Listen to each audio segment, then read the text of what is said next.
Mas, irmãos, é uma alegria falar para os irmãos. Isso é algo prazeroso falar para um grupo que a gente bem conhece, bem conhece. Sabe as tendências dos irmãos, as ideias dos irmãos, as opiniões dos irmãos, principalmente referente à igreja. É importante a gente falar, do que falar para um auditório que é completamente estranho. E isso é uma alegria para mim.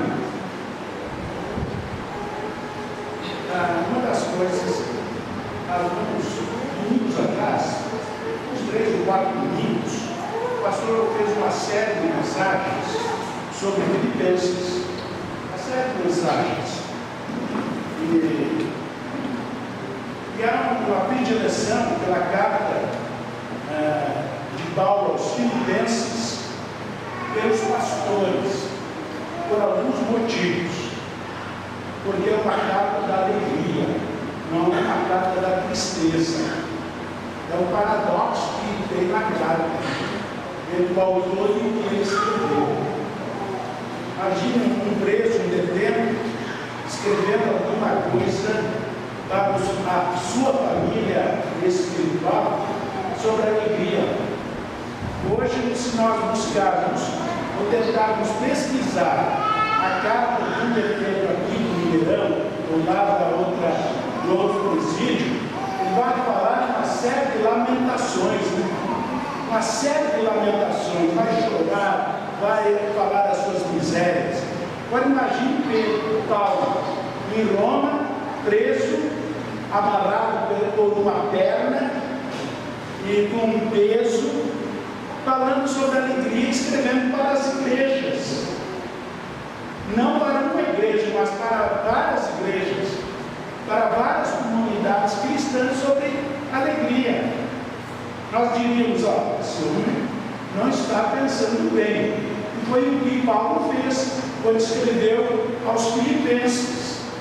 Por isso que Filipenses é denominado como a carta da alegria, porque tem muitos termos, muitas palavras, muitas alegrias na sua carta.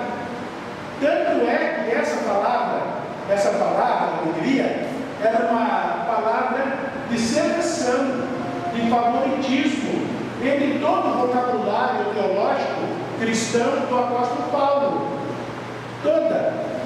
E olha só, irmãos, em todos os seus manuscritos, as suas obras, entre 13 obras que ele tem, e se colocarmos a carta aos Hebreus como de autoria do apóstolo Paulo, vai dar mais, vai dar a base. Tirando a carta do apóstolo Paulo, nós vamos ter 164 vezes que o apóstolo Paulo faz menção, vai buscar o recurso dessa palavra, da alegria, dessa expressão, para escrever para os irmãos, para a comunidade do primeiro século. 164 vezes. Então é algo que mesmo admira, porque aqui a carta é algo que nos dá essa alegria. Outra coisa importante da carta é o propósito da carta, o propósito que ele escreve. Não sabe que a igreja do primeiro século, a igreja primitiva, ela foi fundada, foi dirigida pelo apóstolo Paulo, várias comunidades cristãs dirigidas por ele, e ele então tinha um carinho muito grande pelas igrejas. Era o amor à primeira vista do apóstolo Paulo. Queria muito bem. E tanto é que havia no seio das igrejas alguns costumes que ainda era do judaísmo, um resquício de judaísmo dentro de uma comunidade cristã. Nem nós, né? Eu digo que da minha família, dos meus pais. Meus pais eram católicos, um tempo foi espírita, e quando nós encontramos Cristo como nosso Salvador, fomos para a Igreja Batista, ainda havia os resquícios do catolicismo na nossa igreja, na nossa família. Éramos sempre crentes. Minha mãe era uma fervorosa católica e ainda trazia alguns ranços da igreja. Assim como aqueles irmãos da igreja do primeiro século traziam ainda para a igreja algumas picuinhas, algumas minoridades do judaísmo. E com isso, dentro da igreja, haviam aqueles irmãos que estavam forçando o pensamento, a doutrina da igreja, de alguns irmãos, para que retornasse ao judaísmo. Aí o apóstolo Paulo vai trazer o propósito da carta, alertando toda a igreja que vocês tenham cuidado desses obreiros, desses, entre aspas, irmãos que querem solapar, destruir a igreja, a comunidade cristã. Tome cuidado, tome cuidado. Na carta aos Filipenses, ele não se cansa em dizer isso. Tanto é que no capítulo 3, no primeiro verso, ele começa a escrever a carta dizendo: finalmente, meus irmãos, alegrem-se no Senhor. Alegrem no Senhor. Finalmente, irmãos. Finalmente, olha, por último, eu estou dizendo para que vocês tenham alegria. Alegria no Senhor. E ele vai dizer: olha, eu não me canso de escrever isso aí. Eu tenho falado para vocês. Eu já escrevi para vocês, para que vocês tenham cuidado dos falsos obreiros, daqueles irmãos que estão no meio de vocês, que possuem outras ideias. Não são aquelas ideias que nós encontramos no Evangelho de João, no Evangelho de João e nas cartas de João, sobre o gnosticismo. Não são aquelas ideias de cunho filosófico, mas aqui são ideias de cunho ideológico, do judaísmo. Então Paulo vai dizer: alegre-se no Senhor. Eu estou escrevendo outra vez. Por quê? Porque eu já havia escrito outras vezes para os irmãos da cidade de Filipos. Essa carta aqui de Filipenses não é a primeira carta. Paulo tem outras cartas que nós não temos fragmentos. Mas alguns teólogos, alguns pensadores dizem que o capítulo 3 foi um fragmento da primeira carta que ele escreveu, que não encontramos. Assim, outras cartas, e até mesmo outros evangelhos e outros autores que não são canonizados, estão a perambular pelas bibliotecas, principalmente as bibliotecas europeias, que não foram coletadas, não são da canonicidade do Novo Testamento. Então nós temos outras cartas. Tanto é, irmãos, que Policarpo, quem já ouviu falar nesse querido irmão? Policarpo, quem já ouviu falar dele? Policarpo era um irmão de Cristo, muito zeloso, muito querido. Policarpo foi discípulo de João, do apóstolo João, discípulo, seguia João. E um autor falando sobre ele, eu creio que os irmãos já ouviram falar, Padre Rogue, um escritor, escreveu sobre outros pseudos evangelhos, muita coisa. E ele diz que Policarpo já havia se dirigido aos Filipenses e havia dito de que Paulo havia escrito várias vezes para os Filipenses. Várias vezes. Mas um dia os irmãos encontraram uma obra falando sobre Policarpo como leio. Policarpo foi um discípulo original do apóstolo João. Viveu com ele em Éfeso. Talvez tenha até mesmo frequentado a casa de Maria e João em Éfeso. E o que ele escreve a respeito da comunidade cristã é o que ele ouviu do apóstolo João. Mas é algo interessante. Esses dias conversando com uma minha ex-diretora, ela fez uma viagem agora, recentemente, pela Turquia. E então, conversando com ela ficou admirada pela Turquia. das antiguidades da Turquia, né? E eu perguntei para ela: você foi à casa de Maria e João? Eu fui. E como é que é? Essa é uma casa redonda, não tem cantos, é uma casa redonda. É um ponto de turismo e idolatria, a casa deles. E é lá que Policarpo viveu com eles. Amicíssimo de João, amicíssimo do apóstolo João, e que acompanhou o ministério do apóstolo João em toda a sua vida, até a sua velhice, quando ele escreveu a primeira, segunda e terceira João. Velhinho já, escrevia para os jovens, escrevia para os adultos e dava conselhos. Então ele diz que a carta aos Filipenses começa com a primeira. E Paulo tinha um cuidado muito grande com aqueles irmãos, porque eles poderiam ser tragados pelas doutrinas como acontece hoje. Quantas e quantas doutrinas andam por aí pelos púlpitos, ou púlpito que parece púlpito, mas não são púlpitos, né? Que andam por aí pegando outras doutrinas que não condizem com a Bíblia. Então a mesma coisa acontecia. O que muda são as pessoas, o que muda são as cabeças. Então Paulo faz essa advertência para eles. E olha só no versículo 2 de Colossenses 3.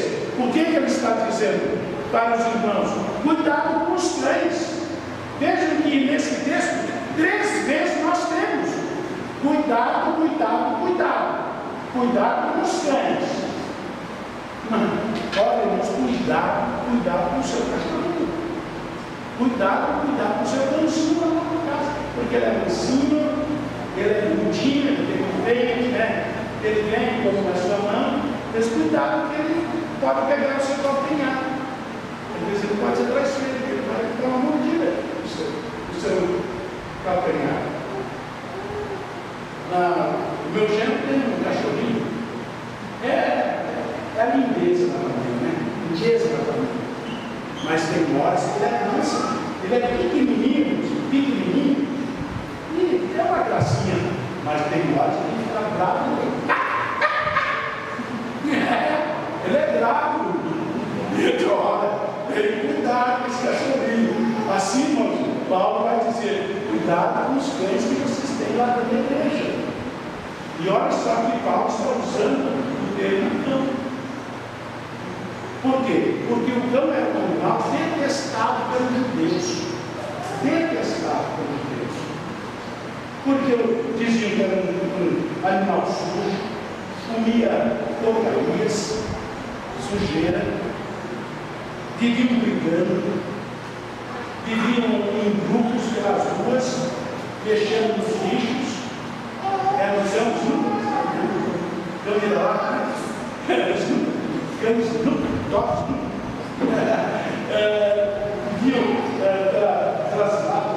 lixos, o sangue. Já havia uma severa crítica dos judeus para os cristãos, chamando os cristãos de cachorro. São cães, são cachorros. Pedro, o apóstolo Paulo, ficou tão zangado com isso, que ele foi até vulgar a sua linguagem, o seu modo de tratar. É vulgar, foi ao extremo da sua linguagem, foi ao extremo. E também responder para os judeus, chamando de cachorros. Vocês são cachorros, vocês são cães, vira-latas, famintos, sujos, imundos, briguentos. Porque ele retribuiu, xingou da mesma maneira. Tanto é que Paulo escreve aqui 3 vezes: cuidado com eles. Nós agora, essa expressão, vejam só em Mateus capítulo 15, verso 20 e 21. Mateus capítulo 15, verso 21 até o verso 28. Eu quero ler para os irmãos. esse texto. Eu quero ver para os irmãos verem aqui como que uma judia, como que uma judia, ela não cristã, ela aceitou esse apelido de cachorrinha, de felizinha. Olha aqui o que diz o texto. Uma mulher cananeia demonstra fé. Saindo daquele lugar, Jesus retirou-se para a região de Tiro e Sidom. Uma mulher cananeia, natural dali, veio a ele gritando: Senhor, filho de Davi, tem misericórdia de mim. Minha filha está endemoniada, está sofrendo muito. Mas Jesus não lhe respondeu palavra. Então os discípulos se aproximaram dele e pediram: manda embora, pois vem gritando atrás de nós. Os discípulos sempre eram assim, né? Afastaram as pessoas que queriam ver Jesus. Ela vem gritando, aí fazendo vexames. Manda essa mulher embora. Manda embora essa mulher. Mas Jesus não respondeu a palavra. Então os discípulos se aproximaram dele e pediram: manda embora. Verso 24. Ele respondeu: eu fui enviado apenas às ovelhas perdidas de Israel. É uma palavra meio triste de Jesus, né? Eu não vim para vocês, não. Eu vim para o povo de Israel. Não tem nada a ver com vocês. Ele respondeu: não é certo tirar o pão dos filhos e lançá-lo aos cachorrinhos. Olha que coisa, né? Não é isso, não é bom tirar o pão dos filhos e lançá-lo para os cachorrinhos. E o que ela diz aqui? Disse ela, porém: sim, Senhor, mas até os cachorrinhos comem das migalhas que caem da mesa dos seus donos. Ela aceitou essa severa crítica de Jesus. Ela se deixou ser chamada de cachorrinho, que era deixando ela colocar a mulher lá na interioridade. E diz aí no texto,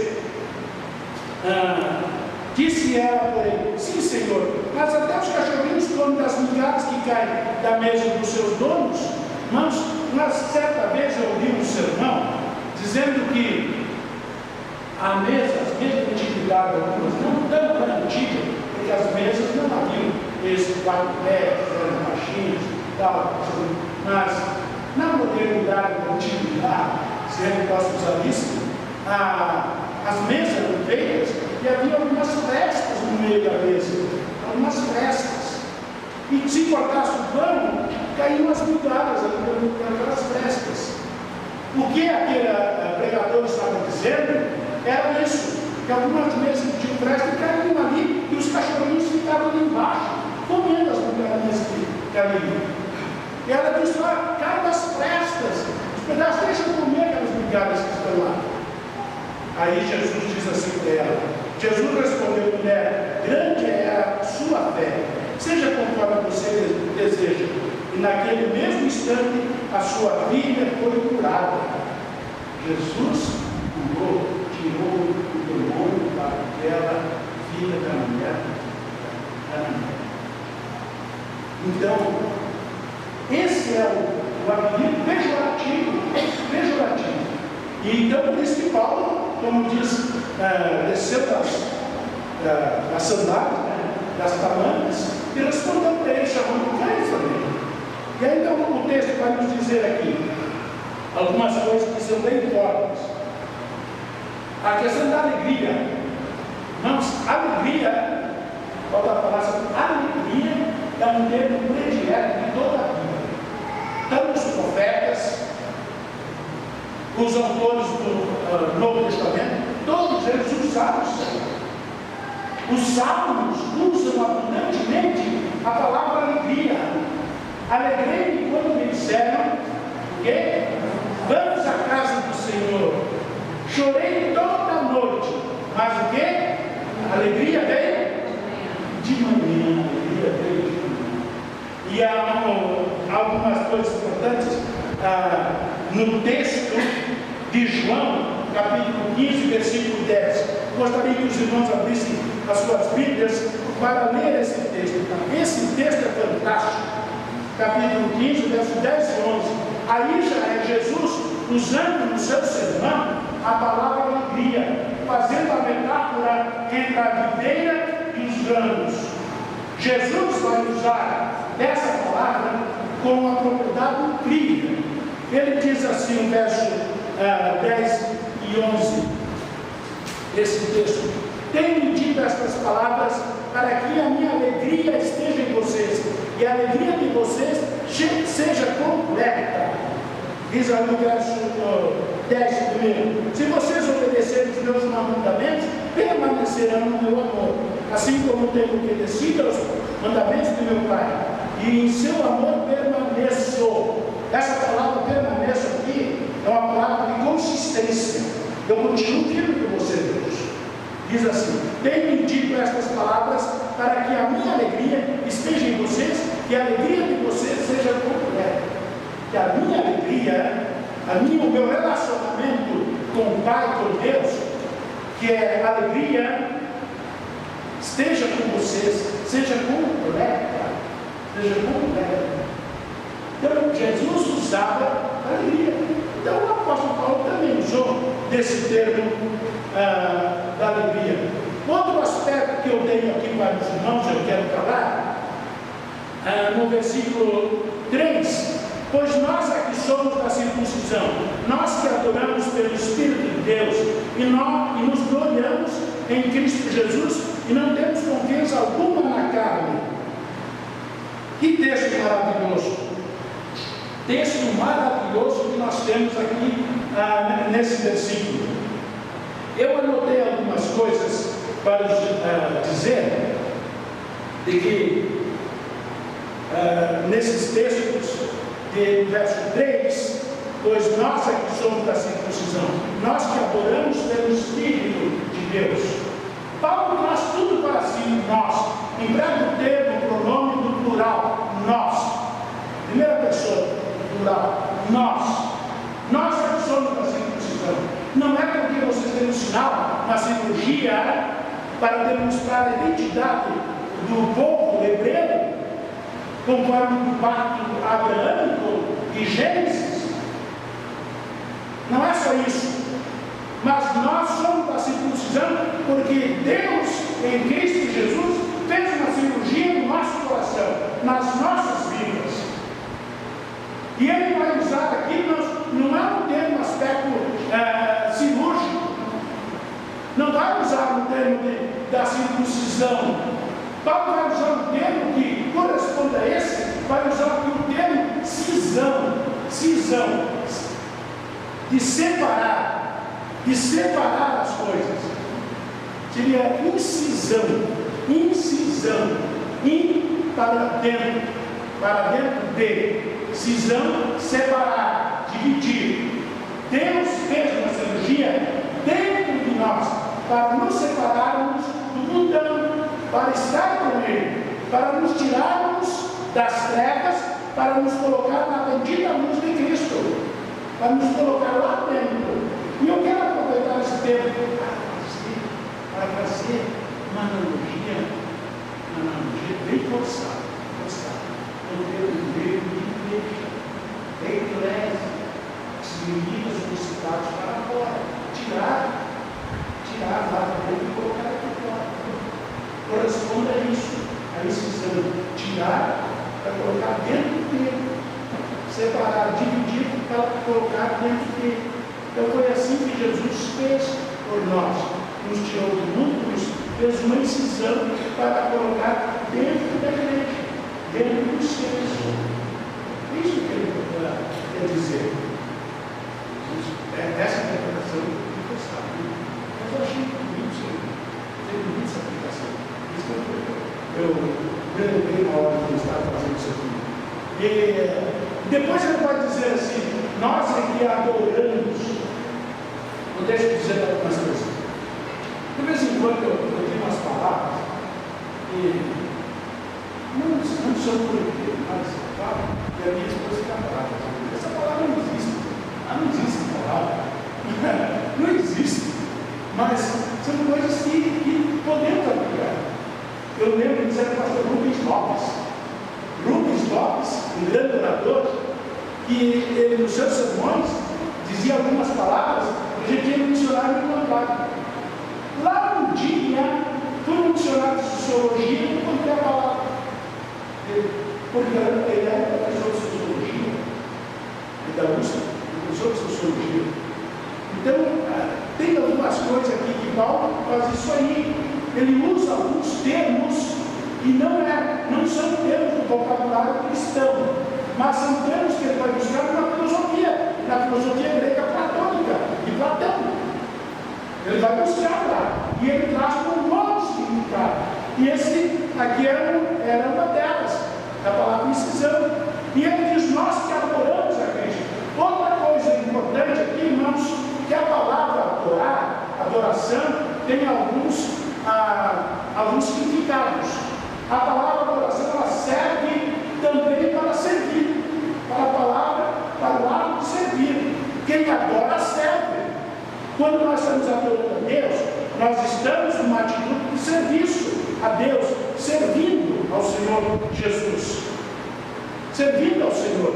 Então, quando nós estamos aqui lidando com os evangelhos, lidando com as cartas, quando aparece o termo, vai colocar também no sentido de prostrar-se, de prestar serviço. De prestar serviço.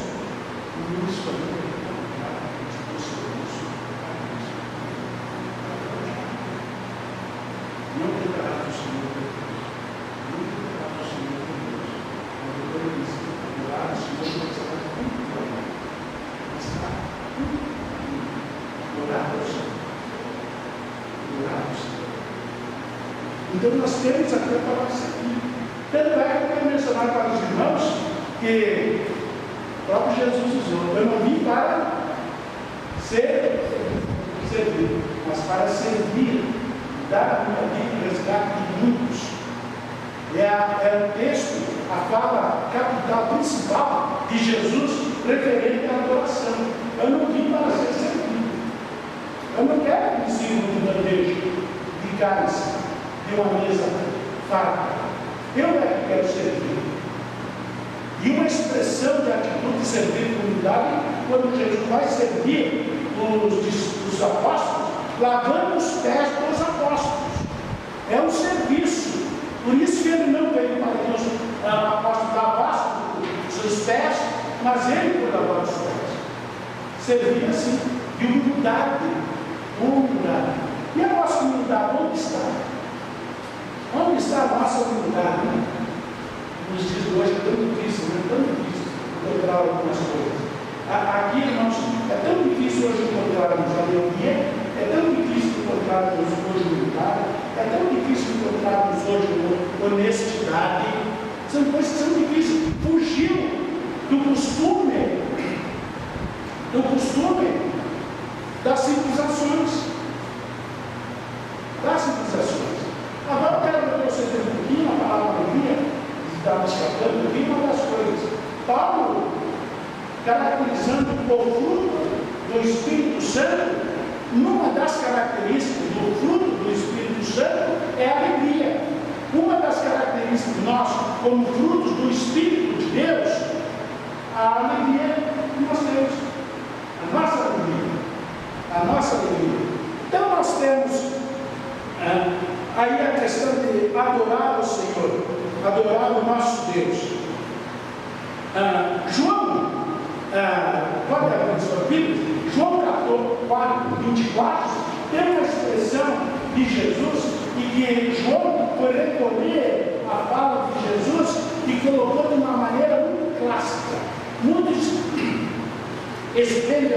esplendorosa para nós.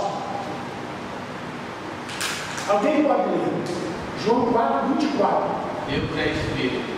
É necessário que os seus adoradores o adorem em Espírito e em verdade. Pode continuar. Disse a mulher: eu sei que João 4, 24. Deus é Espírito. Importa que os seus adoradores o adorem em Espírito. Não importa que os seus adoradores o sirvam. Importa que os crentes o sirvam em Espírito e verdade. Vem adorar em Espírito e verdade. Vem servir em Espírito e verdade. Por isso que a palavra adoração tem essa conotação de servir. Quando nós adorando, nós estamos servindo. Estamos servindo. O apóstolo Paulo tinha algumas coisas importantes também para nos dizer nesse texto de glorificarmos e adorarmos ao Senhor. Ele diz que nós adoramos ao Senhor impulsionados pelo Espírito Santo. Adoramos ao Senhor impulsionados e servimos ao Senhor impulsionados pelo Espírito Santo de Deus. Pelo Espírito Santo. E ele tem algumas coisas que o próprio apóstolo Paulo, que nos dizem algo muito profundo. Quando ele escreve aos crentes da cidade de Roma, falando sobre a vida espiritual deles, Paulo vai dizer alguma coisa sobre isso. Lá em Romanos capítulo 8, verso 14. Romanos 8, 14. Porque todos que são guiados pelo Espírito Santo são filhos de Deus. Todos os que são orientados e impulsionados pelo Espírito Santo são os filhos de Deus. Todos. Então não existe uma retaliação dentro da comunidade cristã do primeiro século sobre os filhos. Se você é controlado pelo Espírito Santo, se você deixa o Espírito de Deus controlar a sua vida, você é qualificado como um filho de Deus. Um filho de Deus. E todos que são controlados são chamados filhos de Deus. E ele vai dizer mais: todos os crentes possuem a presença residencial, habitadora, domiciliar do Espírito Santo. Todos os crentes, olha que coisa boa, né? Coisa linda que nós temos. Todos nós, os crentes, os redimidos pelo Senhor, e modernamente eu chamo de discípulos do Senhor. Todos são discípulos do Senhor. Os discípulos do Senhor são controlados, são dirigidos e têm a presença domiciliar, habitadora do Espírito Santo em nossas vidas. Olha Paulo escrevendo aos irmãos de Roma, uma igreja incipiente, uma igreja que estava se iniciando, tinham alguma dúvida quanto à presença do Espírito Santo neles, se nós somos filhos ou não, se a presença do Espírito Santo domina as nossas vidas. E ele diz: não, vocês têm a presença habitadora, domiciliar, residencial do Espírito Santo. Ele mora em vocês. Ele mora em vocês. Mas só uma coisa, Paulo também vai escrever aos Efésios, que nós podemos murchar, entristecer o Espírito Santo com as nossas atitudes. Ele não se mostra tão dinâmico quando nós não estamos num alto grau de espiritualidade. Quando pecamos, entristecemos, quando estamos com problemas e colocam em dúvida, em xeque a presença de Deus em nossas vidas, nós entristecemos o Espírito Santo, o Espírito de Deus. Outra coisa, em Efésios capítulo 2, verso 21 e 22, diz assim: no qual todo o edifício é ajustado e cresce e torna-se o santuário de Deus. O Espírito Santo está no santuário de Deus. Nosso corpo é o quê? Nosso corpo é simplesmente esse membro biológico, esse organismo vivo. Nas palavras da teologia paulina, nosso corpo é o santuário de Deus. E ele vai mais a fundo disso. O santuário é a nave principal do templo, referindo-se ao templo de Jerusalém. Nós não estamos nas cercanias, vocês não estão nas cercanias do templo, vocês não estão nos degraus do templo, vocês estão no lugar santo, vocês são o santuário de Deus. E ele vai dizer mais alguma coisa que transforma na metáfora da construção do edifício. Aqui não é um edifício acabado, o templo não é um edifício pronto, é um edifício em construção, que ele está sendo levantado. Nós estamos em construção permanente. uma obra ainda inacabada. Inacabada.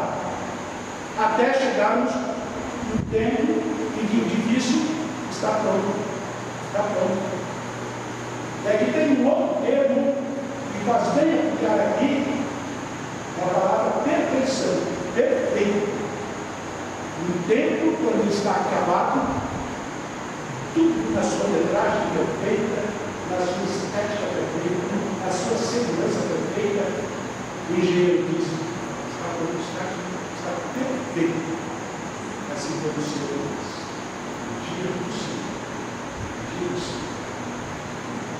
Nos gloriamos. Outra palavrinha que eu quero pensar esse texto é a palavra gloriamos em Cristo Jesus. Irmãos, uma coisa interessante também, Paulo fala, as fortes afirmações do apóstolo Paulo, de pensamentos profundos. Os helenistas gregos dizem: no tempo presente contínuo, uma obra que continua, há uma ação que é continuada, como se fosse uma torneira de água que continua derramando água. Nesses termos, nessas afirmações, o apóstolo Paulo, em todas as suas cartas, ele coloca no final: em Cristo. Nos gloriamos em Cristo. Somos de Cristo. A minha mensagem é de Cristo. Eu prego Cristo ressuscitado. Por quê?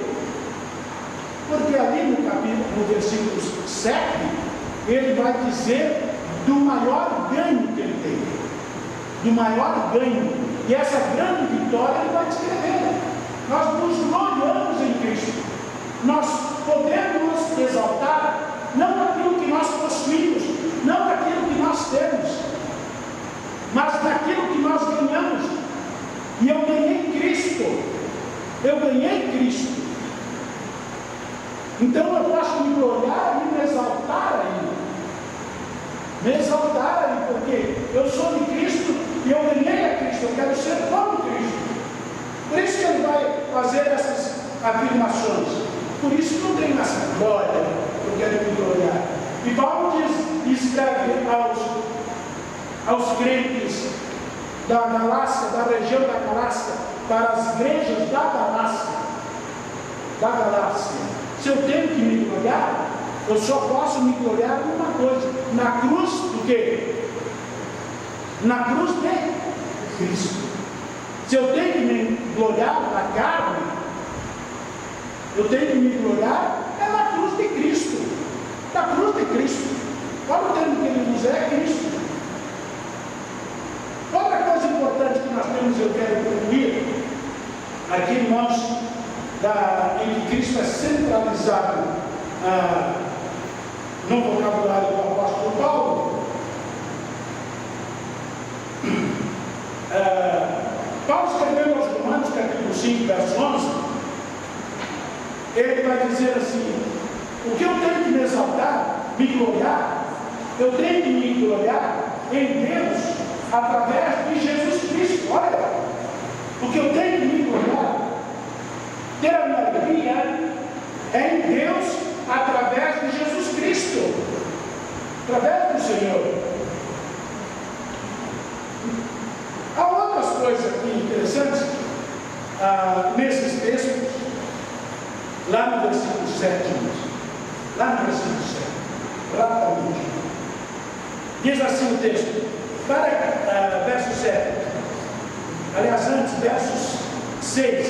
Se alguém pensa que tem razões para confiar na carne, eu ainda mais, circuncidado ao oitavo dia de vida, pertencente ao povo de Israel, à tribo de Benjamim, verdadeiro hebreu, de hebreu, quanto à lei, fariseu, quanto ao zelo, perseguidor da igreja, quanto à justiça, que não há na lei, irrepreensível. Eu sou irrepreensível.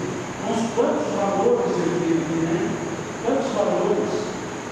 Eu sou fariseu, sou da nata farisaica, que era a elite religiosa, os fariseus não estavam nada da sociedade judaica. na sociedade judaica, os fariseus. E ainda outra coisa, eu sou da linhagem hebreia. Meus pais são hebreus, na família hebreia. Sou puro hebreu. Outra coisa, eu sou da tribo de Benjamim. Olha isso aí, da tribo de Benjamim. Duas tribos importantes que ficaram no sul, ficaram em Judá. Coisa da diáspora. Judá, tribo de Judá, e a tribo de Benjamim. Duas famosas tribos, de onde saíram os mais ilustres homens de Israel. Saiu o monarca, Saul era de Judá. Era da tribo de Benjamim. Então nós temos, e eram o quê? Familiares de Jacó. Familiares de Jacó, porque Benjamim era filho de Raquel, filho de Raquel. Então eles se gloriavam nisso aí. São valores que ele considerou como externo. Isso aí para mim nada adianta. Que adianta eu ser hebreu? Que adianta ser fariseu? Que adianta ser da tribo de Benjamim? Que adianta ser da justiça? Não adianta nada. Eu quero ganhar a Cristo. Eu quero conhecer mais a Cristo. Isso aí eu considero como refúgio. Refúgio. Porque quem adianta ter tudo isso aí e perder a Cristo? O meu interesse é ter conhecimento de Cristo. Conhecer a Cristo, irmãos. E a palavra que ele cita ali, conhecer a Cristo, é se relacionar diariamente com Ele. Conhecer é ter experiências. Eu quero ter experiências com Cristo. Eu quero orar com Cristo. Eu quero ler a Bíblia com Cristo. Eu quero ser como Cristo. Esse é o meu conhecimento que eu tenho. Conhecer não é conhecer a periferia, é conhecer simplesmente na teoria, mas é um conhecimento na prática. Na prática. E Paulo queria isso aí. Eu quero experimentar Cristo, ele vai dizer, na sua ressurreição. Eu quero conhecer. E aí ele vai seguir depois outras ideias. Para ver, irmãos, como importante a carta de Paulo aos Filipenses para divertir aqueles queridos irmãos. Uma das coisas que eu fiquei ali admirado é que às vezes nós ficamos tão nervosos, né? Tão chateados, né? E parece que até estamos em pecado, alguma coisa, né? Paulo, quando soube disso aí, dos cachorrinhos, ele desceu das tamancas e respondeu ao Pila. E ele vai falar sobre a alegria. A alegria do Senhor, a minha força, e Deus nos abençoe. Vamos colocar de rédeas? Vamos orar. Vamos orar.